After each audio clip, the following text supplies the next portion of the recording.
नमस्कार, बहुत स्वागत है आप सभी का खबरों के सफर में। मैं हूं आपके साथ ज्योति यादव। तो बुलेटिन की शुरुआत करेंगे उत्तर प्रदेश की खबरों के साथ। समाजवादी पार्टी के प्रमुख और यूपी के पूर्व मुख्यमंत्री अखिलेश यादव 50 साल के हो गए हैं। आपको बताते चले कि अखिलेश को सपा समेत तमाम राजनीतिक दलों के नेताओं ने बधाई दी है। इस सबके बीच यूपी के सीएम योगी आदित्यनाथ और बसपा प्रमुख मायावती ने भी ट्वीट कर अखिलेश को शुभकामनाएं दी है।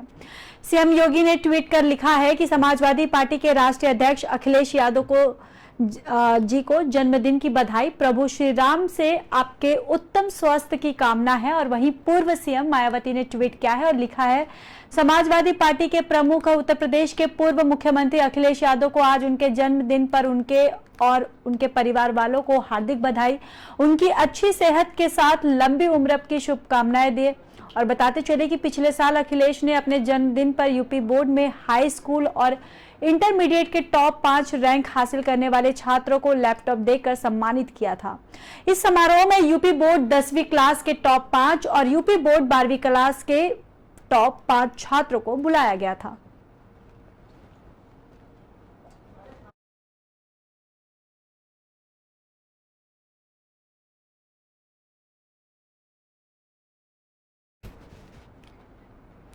यूपी सरकार में माध्यमिक शिक्षा राज्य मंत्री गुलाब देवी ने विवादित बोले हैं और उन्होंने विपक्ष के गठबंधन की तुलना मेंढकों से की है।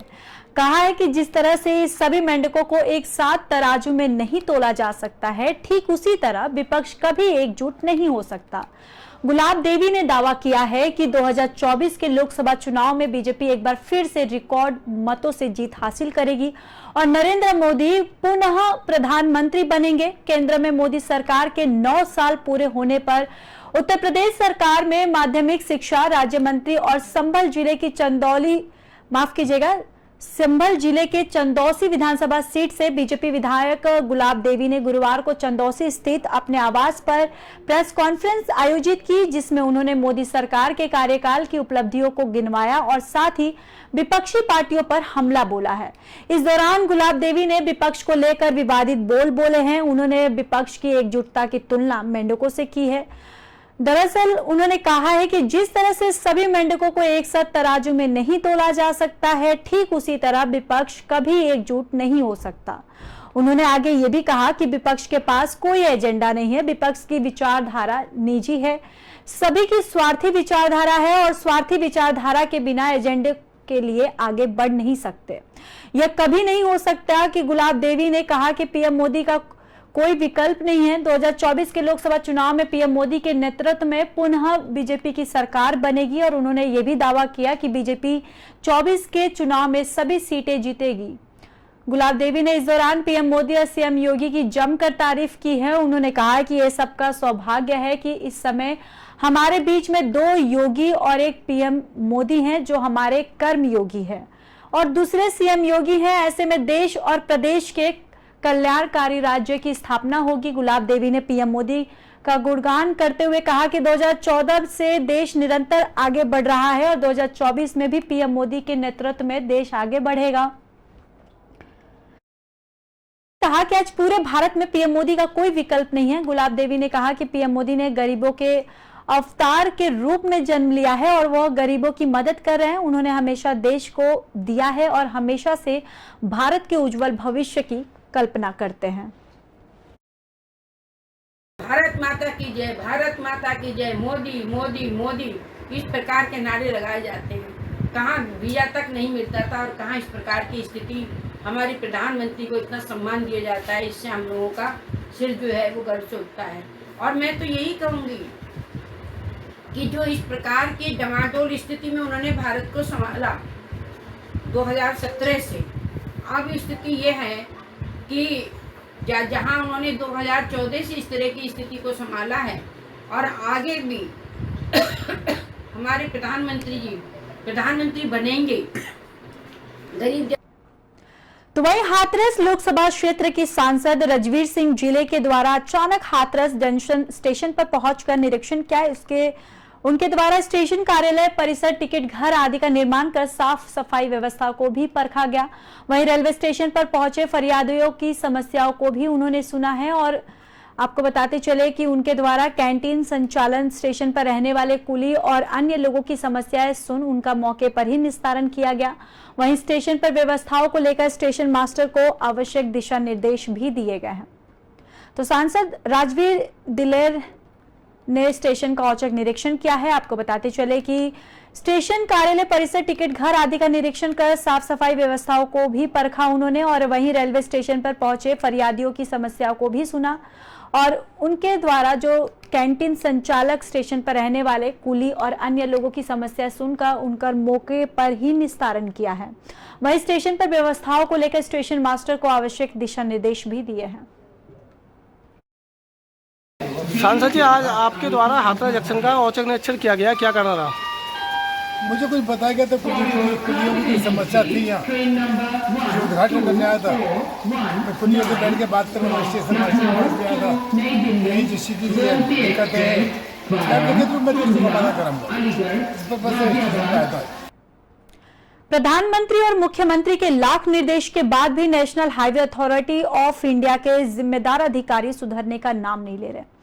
हाल में ये सुल्तानपुर में अयोध्या प्रयागराज बाईपास पर चंद महीनों पूर्व मरम्मत हुआ था और गोमती नदी का पुल एक बार फिर से जर्जर होने की कगार पर पहुंच गया है।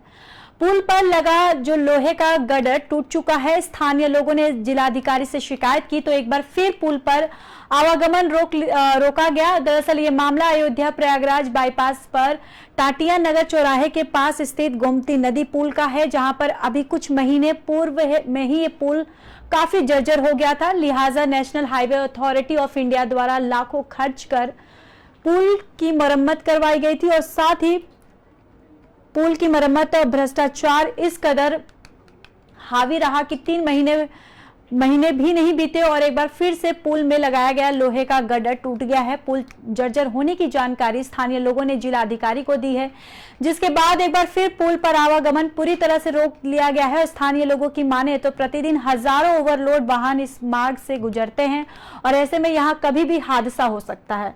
इनकी माने तो अभी कुछ महीने पहले ही इसकी मरम्मत करवाई गई थी, लेकिन इस कार्य में इतनी बंदरबाट हो गई है कि जिसके चलते पुल इतनी जल्दी जर्जर हो गया है।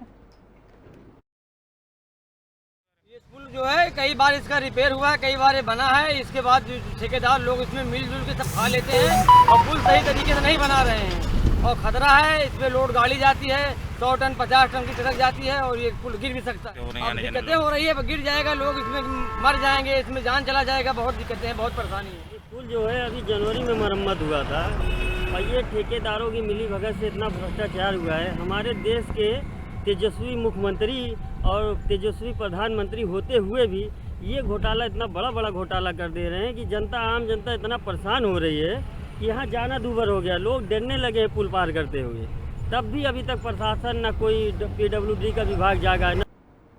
सुल्तानपुर में ब्रांडेड कंपनियों के नाम पर डुप्लीकेट धड़ल्ले चालू है और हाल ही में इस कारोबार में कई संभ्रांत लोग भी शामिल हैं, जो लोग डुप्लीकेट पर कंपनी को चूना लगा रहे। बहरहाल सुल्तानपुर में नकली माल सहित भारी मात्रा में सामान बरामद कर लिया गया और साथ ही एक व्यक्ति को हिरासत में लेकर उससे पूछताछ की जा रही है। दरअसल ये मामला कुरेभार थाना क्षेत्र के ढेसुरा स्थित गुप्तागंज बाजार का है और इसी बाजार में मोहनलाल मोदनवाल के आवास पर जब आज छापेमारी हुई तो हड़कंप मच गया। बताया गया कि हिंदुस्तान यूनिलीवर कंपनी के कर्मचारियों ने पुलिस को लेकर ये छापेमारी की, जहां इनके यहां पुलिस को भारी मात्रा नकली हार्पिंग, जैस्मिन हेयर ऑयल और सहित कई सामान बरामद हुए हैं। इसके साथ ही नकली डिब्बे, रैपर भी बरामद कर टीम में बड़ी सफलता हासिल की है। दरअसल मोदनलाल के आवास के करीब एक पिकअप नकली सामान बरामद हुआ है और साथ ही इसे बनाने का सामान भी पुलिस के हत्थे चढ़ा है। सूत्रों की माने तो पुलिस ने मोहनलाल के पुत्र को हिरासत में लेकर मामले की पड़ताल शुरू कर दी है और जल्द ही इस पर कार्रवाई की बात भी कही जा रही है।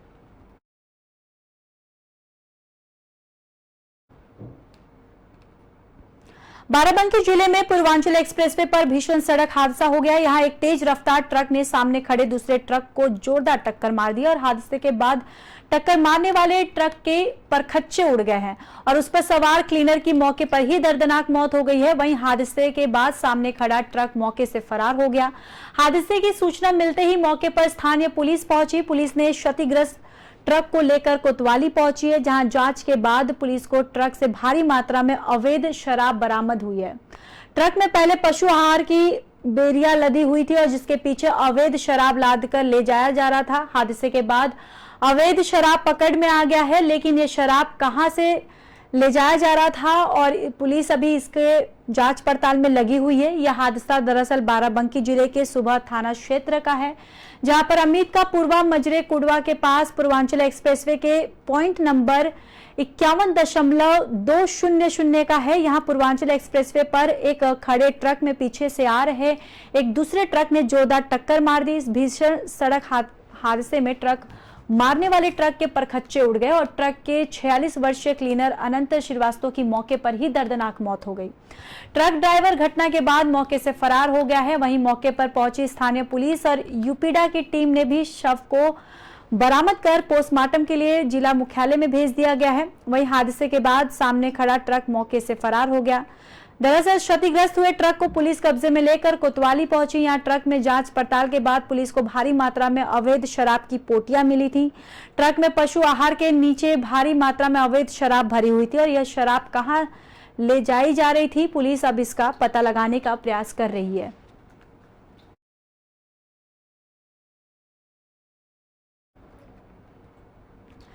देवरिया जनपद के कोतवाली थाना क्षेत्र का अमेठी मंदिर पर पुजारी ने दलित युवक को जमकर पीटा है, जिसका वीडियो सीसीटीवी फुटेज में कैद हो गया है। वहीं सोशल मीडिया पर अब ये वीडियो काफी वायरल हो रहा है। दरअसल ये पूरा वीडियो 3 दिन पुराना बताया जा रहा है और अभी तक इस वीडियो पर कोई कार्रवाई नहीं की गई है।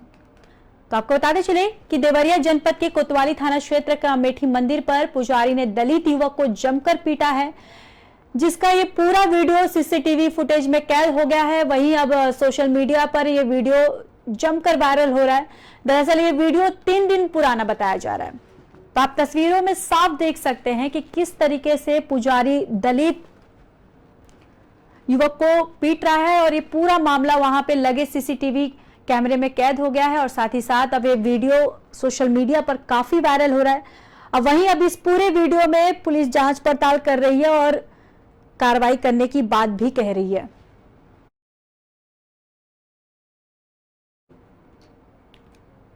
उत्तर प्रदेश की खबरों में बस इतना ही। बाकी देश और दुनिया की खबरों के लिए देखते रहिए पी न्यूज़।